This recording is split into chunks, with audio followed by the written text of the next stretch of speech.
Starting a business or already in business with someone else? Are you in a partnership? Do you have an S corporation, C corporation, or are you forming an LLC or already in an LLC? Today we're going to be talking about what you need to do to protect your assets.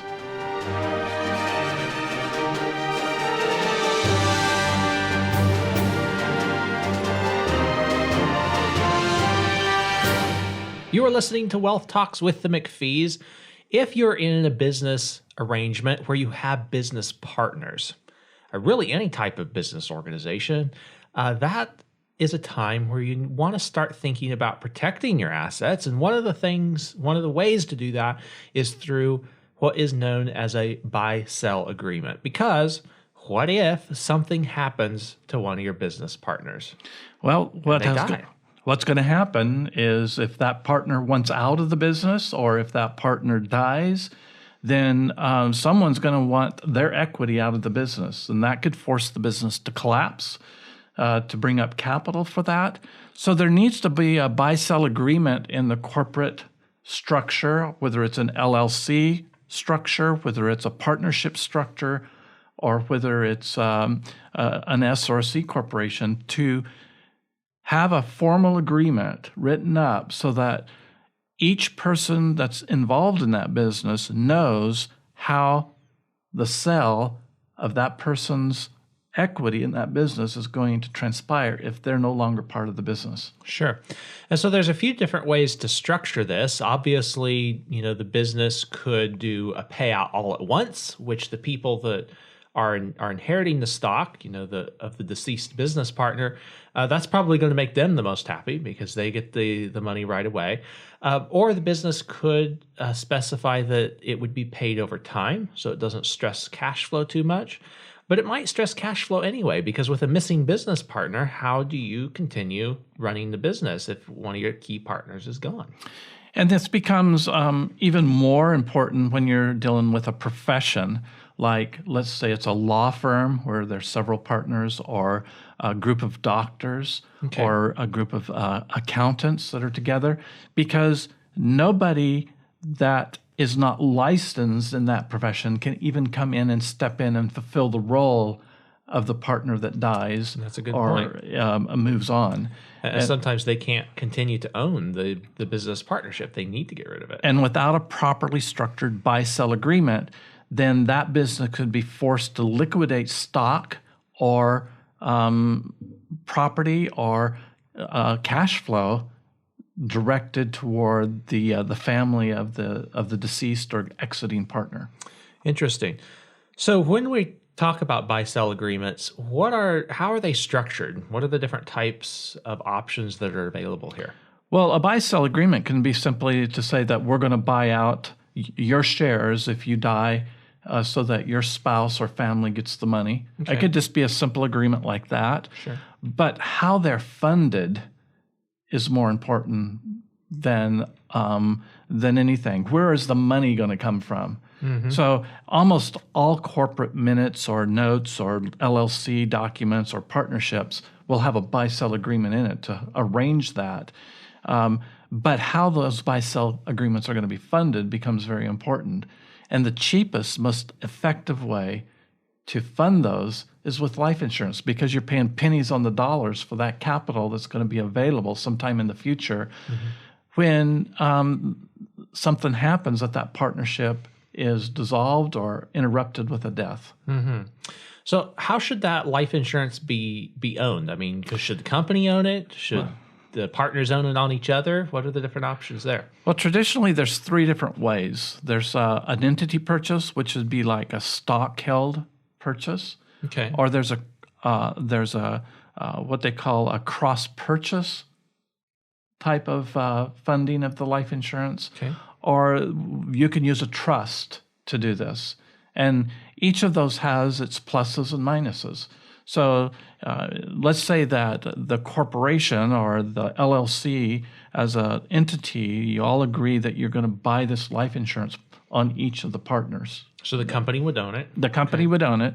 Well, now, because the company owns it, that company's, if it ever gets sued, all the proceeds in that can be siphoned right off to a judgment against it. So the purpose could be defeated. Okay. So it could be defeated. That's the biggest downdraw of a stock entity purchase of a life insurance policy to fund a buy-sell agreement. It is subject to judgments against the corporation. So, you have someone come trip and fall on your property, or one of your services is out and has an accident with a corporate vehicle. Boom, some greedy attorney is going to nail that, and all the cash values and maybe even some of the equity out of the company is just going to be siphoned right off. So interesting. So, the nice advantage of that is that the company's purchasing it is not coming out of each person's pocket. Sure. Okay. So that's attractive to some people, but there is a risk. There is a risk. And what if one of the partners retires under that arrangement and wants to take their life insurance policy with them? Well, they're going to have some taxes that they're going to owe because they didn't pay for it to begin with. So it was owned by the company. There's a transfer there that happens. They're going to have some taxes. It's called the transfer for value rule, for those of you interested in looking up the technical terms. So those are some downsides of the stock or entity redemption type agreements. And the other downdraw to the stock entity is very hard for one of the partners or any of the partners to draw any cash value from their own policy because they don't own it. Sure, it's the corporation. Yeah. So there's no advantage and no liquidity there for them to be working with. So that brings us to the cross-purchase agreement, and that is where the partners own the life insurance on each of the other partners. So let's say there's 3 partners, then each of the partners is going to own 2 policies, one on each of the other partners. That's correct. And what if there's 4? And what if there's 5? Now we start getting more and more policies. So if it's just 2 people in a partnership or a corporation, it's very easy. You buy one on me, I buy one on you. But even then, there becomes a disadvantage in the fact that I'm 60, you're 30, and guess who's going to pay the most? You're going to pay the most on me. I'm going to pay the least on you, and I'm going to be the one that dies first, most likely. Yeah. Or the one that retires first. So there's a disadvantage there as well. There is. So I'm paying taxes on more premiums to cover the risk on your policy. Yes, and one of the ways that can be handled is that in a cross purchase, the corporation could actually bonus each of us. You're still going to have some the amount of money, and then bonuses extra for the extra taxes. Okay, so you'd have to run some extra calculations every year, right? It's but it is now. What about judgment protection? I mean, it's not subject. Those policies aren't subject to the company's creditors, but what about the personal creditors and the personal liabilities of each of the partners? Well, in most situations, life insurance is judgment proof. Okay.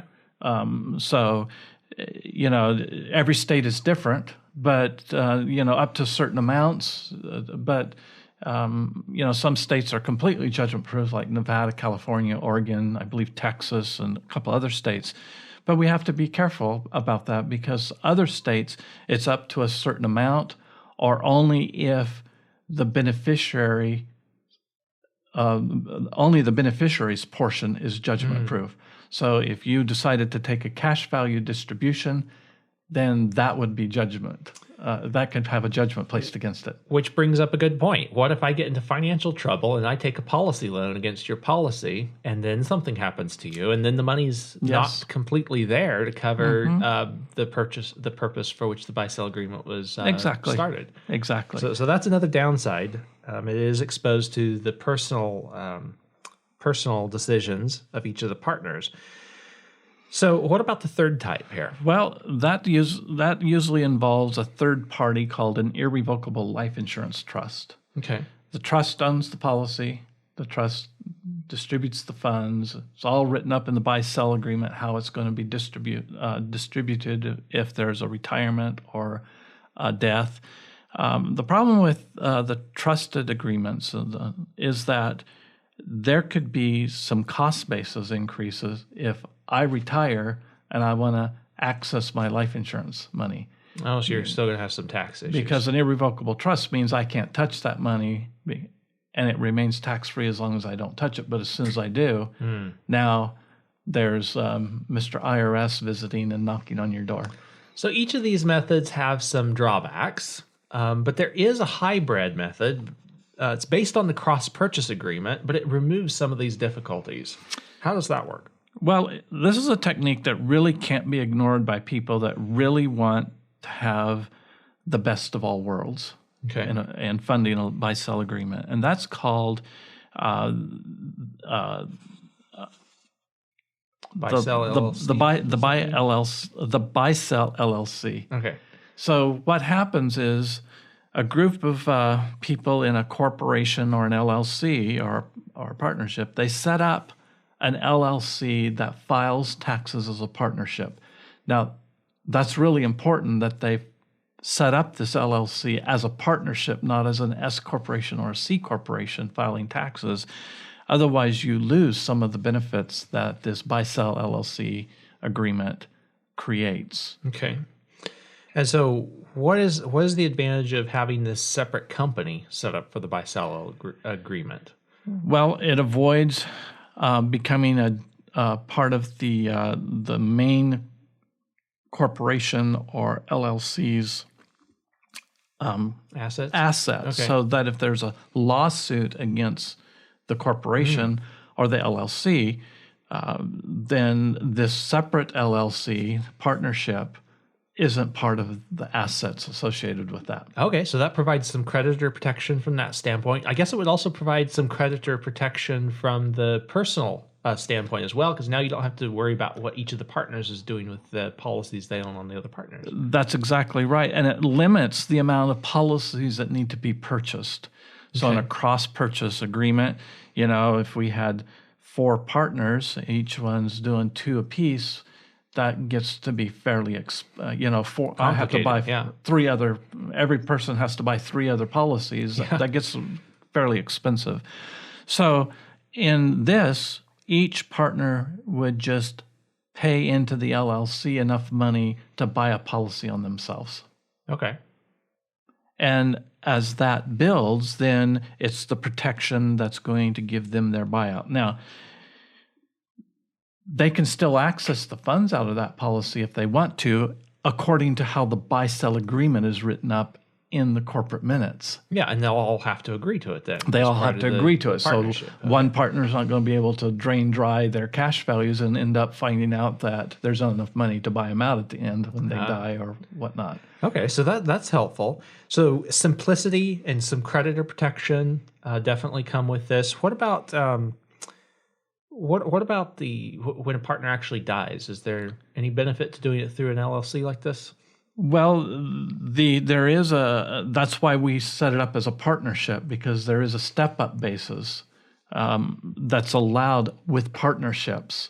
Mm-hmm. The LLC gives us the legal protection we need. The partnership part of the LLC buy-sell agreement corporate LLC gives us the step-up basis when someone dies. Okay, so the other partners get to claim, the old partner's share, get an equal portion spaced out to the remaining partners as a step-up in basis. That's right, and this allows, maybe I retire because I'm the oldest one. This still allows me to get my cash value out of my policy too. Oh, and so you could even take your policy with you. So I can take my policy with me because it's no longer needed in the corporation. Okay. Or if I've been taking cash value distributions from this over the course of time, then in the buy-sell agreement part of the main corporation, then that would go towards the buyout. So it can all be handled very, very smoothly. And that's one of the reasons that this should not be ignored when you're looking at funding a buy-sell agreement. It's the most efficient way to do it. Nice. So with if you retired and you were using the stock or entity redemption type model and you wanted to take your policy with you, there would be taxes when you took it out of the company. There would be. The transfer for value rule. If you were using the irrevocable life insurance trust and you wanted to take your life insurance with you when you retired from the company, there would be taxes there. That's correct. If you're doing the buy-sell LLC and you want to take your policy with you, there's no taxes there? There's no taxes there. There's a step-up basis. So that limits it. And if you do the cross-purchase, you can't take your policy because someone else owns it. Oh, good point. Because you bought it on me and I bought it on you. It's not mine. Yeah. Okay. So that solves a lot of the rules for that. Now there is one thing that that most people want to be aware of.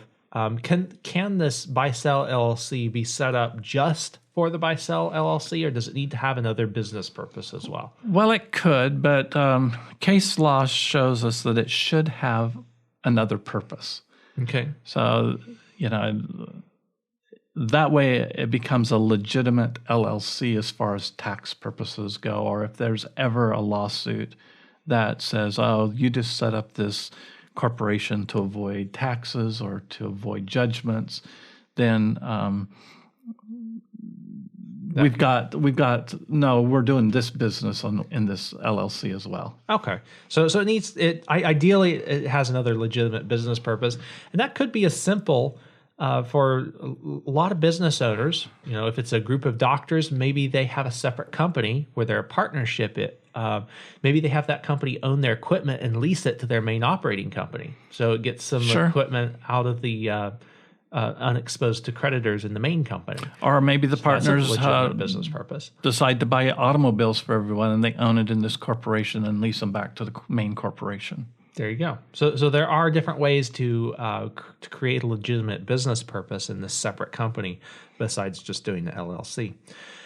And one of the ways that that this LLC helps as well is that the partners can contribute equally. So they can take withdrawals or distributions out of the main company and then make those same capital contributions to the separate company to pay for the life insurance premiums on a much more equitable basis, even if the partners are different ages. That's correct. And so one person isn't getting stuck with a really high premium on an older partner, while the older partner has to pay minimal premiums on a younger partner. That's great. So what type of life insurance should be used in these types of arrangements? I mean, should it be term life insurance, whole life insurance, universal life insurance, as some people say it should? Well, this brings up a good question. This is where a lot of stock-held companies will buy an IUL policy or a universal policy, or maybe even a variable universal policy, if the company is going to continue to hold this policy. Because it's really not in the benefit of any of the members. It's for the big corporation. They're wanting that death benefit. Okay. And so it gives them an advantage. Not that's something I would recommend, but that's what a lot of corporations do. Okay. So they'll buy a stock entity buy-sell agreement because they can afford, because it's a large corporation, they can afford to take the risk associated with universal life insurance products. Okay. If this is a smaller entity, there's no doubt about it that the only kind of life insurance you should be looking at is participating whole life insurance, because you need the guarantees to be there. And the universal products do not provide the high guarantees that are necessary to buy out a partner if they should die or retire. It's just not there. So you're just adding another risk to the buy-sell agreement if you're going to use a universal life policy. That's a good point. And with term life insurance, you're always going to have to worry about that expiring term. And so it may be that a new corporation that's just a new business that's just starting up with 2 or 3 business partners, term might be the only way they can comfortably afford that. Sure. But they should buy convertible term that can be converted to participating whole life insurance over time, because we want this guaranteed. We don't want the term to run out and then find, we've built this multi-million-dollar corporation, and now we have no buy-sell funds to buy out Joe when he retires here in 2 months. Good point.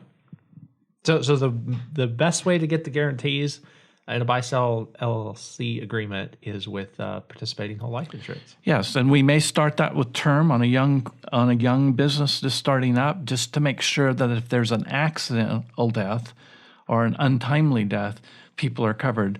But for the long term, we've got to have the guarantees that whole life provides, and we want to be participating in the profits of the life insurance company. So we want this to be a participating whole life insurance policy. Great point. So if you have any questions about this show today, send them in an email. We're going to be doing a podcast show in July sometime about answering all the questions that you're sending in. You can send those to john@wealthtalks.com, and those will come to my email, and I'll be able to get back to you on that.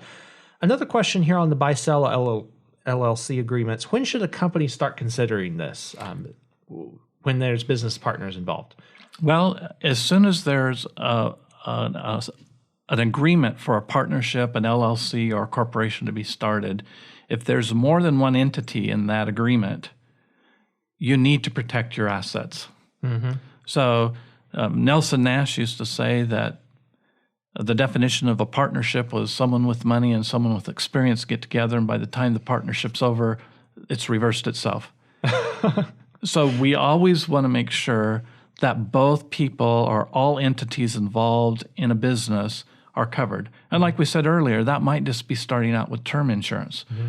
So if you and I get together with a couple other people, it might be that we start out with term insurance on each other, just to make sure, because that's fairly inexpensive as long as everyone's between the ages of 20 and 40. Sure. You get you start someone with someone 60 or older, you're going to pay quite a bit for the term as well. Mm-hmm. But you need to make sure that your assets are covered. Otherwise, experience is going to be exchanged in that business, and someone's going to walk away with hurt feelings. Mm-hmm. Okay. Very good. So the sooner the better, as soon as it's comfortable and affordable to get the life insurance in there. Yes, and it should be a priority. It shouldn't be comfortable and affordable after we make X amount of money. It should be, how much risk have I exposed myself to in joining this partnership, and do I want that covered? Mm-hmm. And do I want it covered for me? Do I want it covered for my partner too, in case I'm not here? And that's what needs to be worked out before you join hands with someone else in business. Very good. So somebody who has an existing business, they're ready to start looking at a BuySell LLC. What's the next step? Well, the next step is to find out the insurability of the partners. Okay. And that's done by taking an application and getting through underwriting and finding out just what the insurance is going to cost. Because we never know until the underwriters have looked at all the factors involved in issuing a policy. And then that needs to be put into the budget so that they can form this LLC partnership to fund the buy-sell. Okay. So, yeah, and the way to get started with that is to just simply give our office a call, tell us you're interested in looking at the BuySell LLC agreement, and give us some information on each of the partners so we can look at what type of cost is going to be involved in this, what's the best way to accomplish that. And we can help you with that. You just simply give our office a call at 702-660-7000, and we'll be able to help you with that. So, John, we've got some exciting news. The pandemic is over, and we are going to be back meeting in person at events again. And this is something we've really missed in 2020. So the next event that's scheduled is September 17th and 18th right here in Las Vegas. It sure is. And we're going to be going over exactly when and how to take policy loans. We're going to be talking about things that make your ability to keep more of the money you make. And it's going to be very practical, hands-on. We're going to make sure that those in attendance get the opportunity to work through situations so that they know when it's the best time to take a policy loan, when is the best time to buy the second policy or the third policy, when is it time to convert your term, what kind of life insurance is best for you right now. We might even find time to talk a little bit about buy-sell agreements. Who knows? That's true. Because it's so important that we understand the message that Nelson Nash left us, and that is that financing is taking about 35 cents of every dollar you make right out of your pocket, whether you're paying cash for everything or whether you're financing things with someone else's money. And you deserve the opportunity to understand how to recover and keep part of that financing money for yourself instead of just letting it all slip through. So we're excited about it. September 17th and 18th, mark it on your calendar. You'll be getting more information by email. It'll be on our website soon. So Certainly. And so you can watch your email for that information. You can also give us a call, 702-660-7000. Let us know you're interested in that meeting. When we have all the details, we'll be sure to make sure that you know about it, even if you want us to give you a phone call instead of perhaps missing it in your email. But yes, that's going to be exciting, September 17th and 18th. Be sure to mark it on your calendar. That's a Friday and Saturday, I believe. You know, John, one of the things that I find really interesting is that we talk to hundreds of people every year, and very, very few people understand the fact that Nelson taught so clearly is that you can save money earning a lower interest rate and borrow money paying a higher interest rate and still make money. Yeah, you just have to exploit the time and the increasing compounding or the decreasing compounding. And we're going to explain that in detail because that is the key to understanding why using life insurance is so valuable as a financial tool. You're listening to Wealth Talks with the McPhees. Send in your questions to john@wealthtalks.com and give us a call at 702-660-7000 if you have specific questions on how we may be able to help you. Have a wonderful week.